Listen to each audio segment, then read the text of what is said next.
ان سارے پاک لوگوں کو اٹھا کر نبی کے صحابہ بنا دیا گیا۔ دنیا کا کوئی بندہ کوئی عبادت گزار ہو، وہ صحابہ کے مقام و مرتبہ تک نہیں پہنچ سکتا، جتنی بھی عبادت کر لے، جتنی بھی ریاضت کر لے۔ اور پھر ہم صحابہ کی زندگی دیکھیں تو بندہ یہ کہہ اٹھتا ہے کہ جو مقام، جو رتبہ اور جو فضیلت انہوں نے محنت کر کے لی ہے، دنیا کا کوئی بندہ اتنی محنت بھی نہیں کر سکتا، اتنی عبادت بھی نہیں کر سکتا۔ اللہ کے محبوب صلی اللہ علیہ وسلم کی خاطر اور اس دین کی خاطر آپ لوگ آج تک علماء سے سنتے آئے، کیا بلال حبشی نے قربانیاں نہیں دی؟ حضرت خباب نے قربانیاں نہیں دی؟ حضرت سلمہ نے قربانیاں نہیں دی؟ اتنی زیادتی کی گئی کہ انسان تصور میں بھی نہیں سوچ سکتا، لیکن ان ہستیوں کی زبان پر پھر بھی لا الہ الا اللہ کے نعرے تھے۔ کبھی انہوں نے ایک لمحے کے لیے بھی یہ گوارا نہیں کیا کہ دین اسلام سے جدا ہے۔ عید کے خطبے میں آپ نے یہ بات سنی تھی کہ وہ لوگ بھی تھے کہ ان کو اس قدر تیل کے اندر ڈالا گیا کہ ایک لمحے کے اندر ان کے جسم کی ہڈیاں اوپر آ گئی، لیکن پھر بھی انہوں نے اسلام کا دامن نہیں چھوڑا۔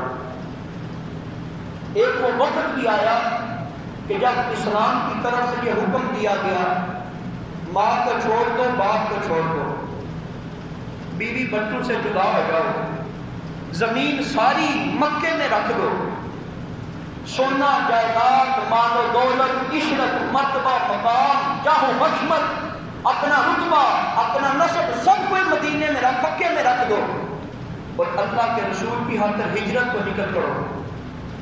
سارے صحابہ نکل پڑے، کسی نے نہیں کہا یا رسول اللہ میری ماں یہاں ہے، میرے بچے یہاں ہیں، میرا وطن یہاں ہے، میری اتنی زمین یہاں ہے۔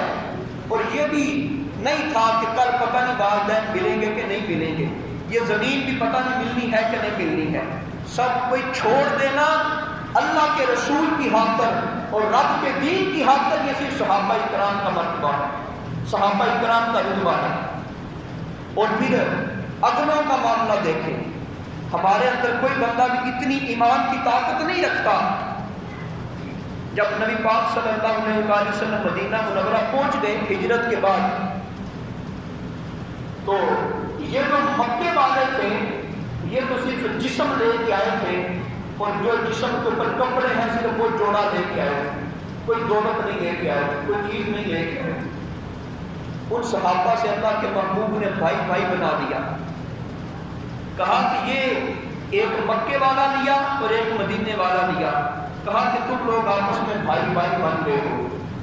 تو ان لوگوں نے صرف نام کے بھائی ہونا ثابت نہیں کیا، ہمیں تاریخ اسلام بتاتی ہے جس صحابی رسول کے پاس 2 بیویاں تھیں، وہ جو مدینے والے تھے جن کے پاس 2 بیویاں تھیں، یہ تو اپنی بیویاں بھی چھوڑ آئے تھے، بچے بھی چھوڑ آئے تھے، سب کچھ چھوڑ آئے تھے۔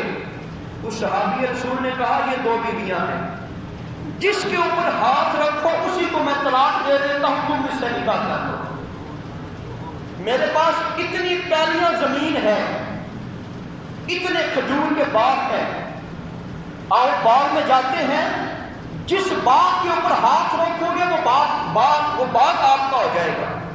اتنی صحابت کوئی کرتا ہے؟ اس طرح کسی کے ساتھ کوئی کرتا ہے؟ یہ ہمیں زمانے نے کر کے بتایا، اور وہ کون تھے؟ اللہ کے محبوب کے صحابہ تھے۔ ہر چیز انہوں نے آدھی آدھی تقسیم کر دی، یہ قربانی تھی لوگوں کی۔ اور اللہ کے محبوب صلی اللہ تعالیٰ علیہ وسلم کی ذات سے اس حد تک پیار تھا، مرد تو مرد، عورتیں بچیاں بوڑھے سب کوئی رسول اللہ کے اشارے پہ کٹ مرنے کو تیار تھے۔ اللہ کے محبوب صلی اللہ تعالیٰ علیہ وسلم ایک بار مدینہ منورہ سے باہر تشریف لے کے جا رہے تھے، 2 منزلہ گھر دیکھا۔ اللہ کے محبوب نے پوچھا کہ گھر کس کا ہے؟ بتایا یا رسول اللہ یہ فلاں صحابی طریقہ ہے. سرکار نے کوئی بات نہیں کی. سرکار نے ناپسندیدگی کا اظہار کیا کہ 2 منزلہ مکان نہیں ہونا چاہیے تھا. اس صحابی کو بعد میں پتہ چلا کہ اللہ کے محبوب کو یہ 2 منزلہ مکان پسند نہیں ہے. تو وہ دور بڑا مشکل دور تھا، بڑی مشکل کے ساتھ لوگ گھر تعمیر کیا کرتے تھے. اس صحابی کو حکم نہیں تھا کہ اس 2 منزلہ گھر کو ختم کر دو، گرا دو، لیکن صرف ان کے کان میں یہ بات پڑی کہ یار اللہ کے محبوب کو یہ 2 منزلہ گھر پسند نہیں ہے. اس صحابی نے اسی وقت اس گھر کو ٹکڑے ٹکڑے کروا دیا، گرا دیا. یہ محبت تھی لوگوں. سونا مرد کی ہتھیلی پہ پہننا ناجائز ہے، ہاں وہ شادی ہو، ہاں وہ منگنی ہو، کوئی بھی ہو، تو مرد سونے کی انگوٹھی بھی نہیں پہن سکتا. اللہ کے محبوب نے ایک صحابی کو دیکھا، اس کے ہاتھ کے اوپر سونے کی انگوٹھی تھی.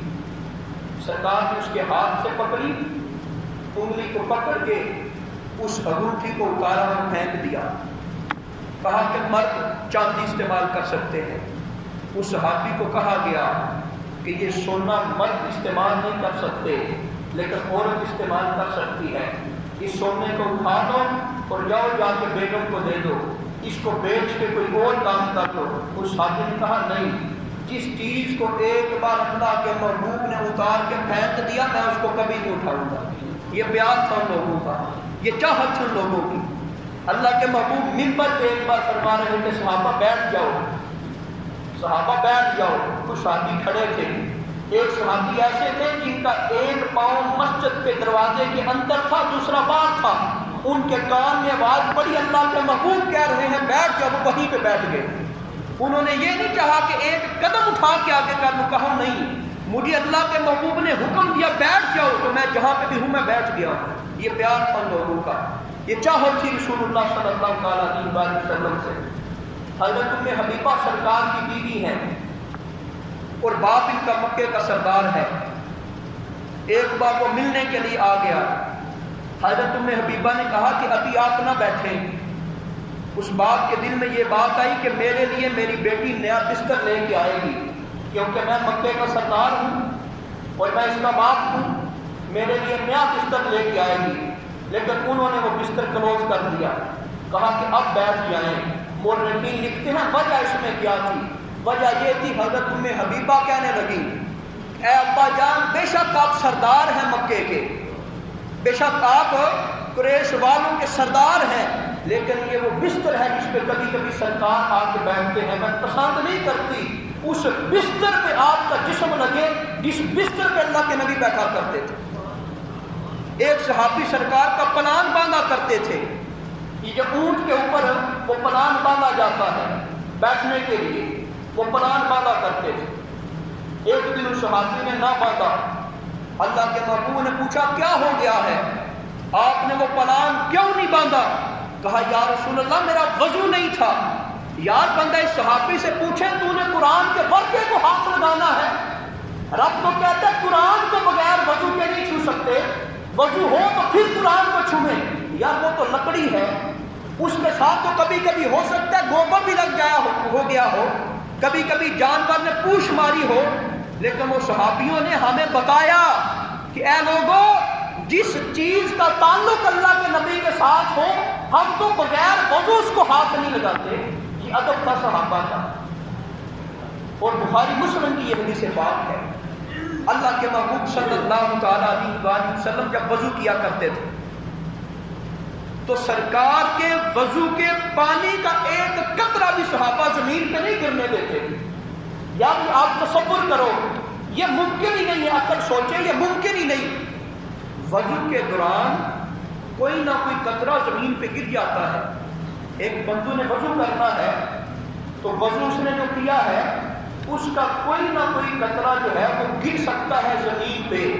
لیکن صحابہ کرام کا ایمان دیکھیں، جب اللہ کے محبوب وضو کیا کرتے تھے تو اتنا ادب اور احترام کرتے کہ اس پانی کو زمین پہ نہیں گرنے دیا کرتے تھے. وہ کہتے تھے ہمارے ہاتھوں پہ آ جائے اور ہمارے چشموں پہ پانی آ جائے، لیکن ہم اتنی بے ادبی گوارا نہیں کرتے کہ وہ پانی زمین پہ گرے جس پانی کا تعلق اللہ کے محبوب کے ہاتھوں سے ہو چکا.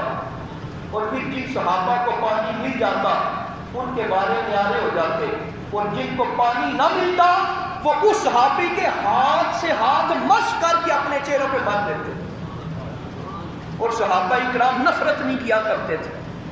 اور پھر اگر میں تاریخ کی کتابوں کی طرف لے کے آؤں، یہاں تک کہ بعض صحابی کے بارے میں یہ بات منقول ہے، اور دلائل النبوہ کے اندر یہ واضح طور پہ بیانات آتے ہیں کہ ایک صحابی کہتے ہیں میں اس مقام پہ گیا جہاں پہ نبی پاک صلی اللہ تعالیٰ علیہ وآلہ وسلم نے پخانہ کیا،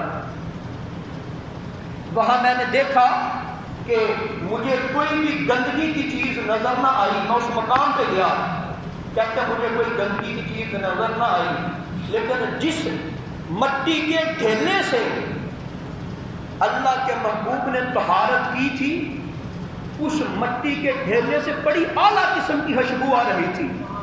وہ ڈھیلا میں نے اٹھا کے جیب میں ڈال لیا اور وہ ڈھیلا لے کے مسجد نبوی میں جایا کرتا تھا، نمازیں پڑھا کرتا تھا۔ اس ڈھیلے کے ساتھ طہارت کی تھی اللہ کے محبوب نے۔ سرکار کو بندہ عام لوگوں تک توڑ ہی نہیں سکتا، اور صحابہ اکرام حد سے زیادہ تو کیا کرتے تھے۔ نبی پاک صلی اللہ تعالیٰ علیہ وآلہ وسلم اپنا لعاب دہن اگر کسی سالن میں ڈال دیتے تو صحابہ مزے کے ساتھ وہ سالن کھایا کرتے تھے۔ آج دنیا میں کسی کو بھی حد سے زیادہ کسی سے پیار ہو، ماں کو پیار ہو بیٹے سے، بیٹے کو ماں سے پیار ہو، بیوی کو شوہر سے پیار ہو، شوہر کو بیوی سے پیار ہو، لیکن اگر ہنڈیا کے اندر باپ تھوک دے تو کوئی ایسا بیٹا نہیں ہوگا جو اس ہنڈیا کو کھائے۔ لیکن صحابہ کا جذبہ دیکھیں، وہ کہتے تھے وہ سالن سارے سالنوں سے جدا ہے، اس کا مزہ انوکھا اور نرالا ہے جس سالن کے اندر اللہ کے محبوب کا لعاب شامل ہو جائے۔ اور برکت اتنی ہوتی تھی کہ وہ سالن پھر ہزاروں صحابہ کو بھی کافی ہوا کرتا تھا۔ یہ محبت اور پیار کی داستانیں صحابہ نے رقم کی اور ثابت کر کے بتایا کہ دنیا کی کوئی ماں اتنا پیار نہیں کر سکتی بیٹے سے جتنا صحابہ اکرام اللہ کے محبوب سے پیار کیا کرتے تھے۔ اور صحابہ اکرام اللہ کے محبوب کے اشارے پہ اپنی جانیں قربان کرنے کے لیے تیار ہوا کرتے تھے۔ رسول اللہ صلی اللہ تعالیٰ علیہ وسلم کے وصال کے بعد حضرت عبداللہ رضی اللہ تعالیٰ عنہ وہ گھوڑی لے کے جاتے، سواری لے کے جاتے مدینہ منورہ کے بعد، اور ایک مقام پہ جا کے آرام کرتے اور پھر واپس آ جاتے۔ ان سے پوچھا جاتا دھوپ میں جاتے ہیں، دھوپ میں سڑتے ہوئے آتے ہیں، وہاں کیا کرنے جاتے ہیں؟ وہ کہتے بس مجھے تو یہ پتا ہے اللہ کے محبوب نے وہاں آرام کیا تھا اور سنت کو پورا کرنے کے لیے جا رہا ہوں۔ حالانکہ یہ قرآن میں نہیں لکھا، حدیث میں نہیں لکھا، لیکن وہ محبت کی ایسی ہمیں صورتیں بنا بنا کے دکھا رہے ہیں کہ اے زمانے والوں، اللہ کے محبوب کی پیروی کے سوا کچھ نہیں ہے، اللہ کے محبوب کی اطاعت کے سوا کچھ نہیں ہے۔ جن لوگوں نے ان کی رضا حاصل کر لی وہ دنیا اور آخرت میں کامیاب ہے۔ رسول اللہ صلی اللہ تعالیٰ علیہ وسلم نے پھر ان صحابہ کو کیا مقام دیا، کیا رتبہ دیا، کیا عظمت دی۔ امام بخاری امام مسلم اس حدیث پاک کو نقل کرتے ہیں، صحابہ اکرام کے بارے میں فرمایا کہ میرے صحابہ کو برا نہ کہو، میرے صحابہ کو برا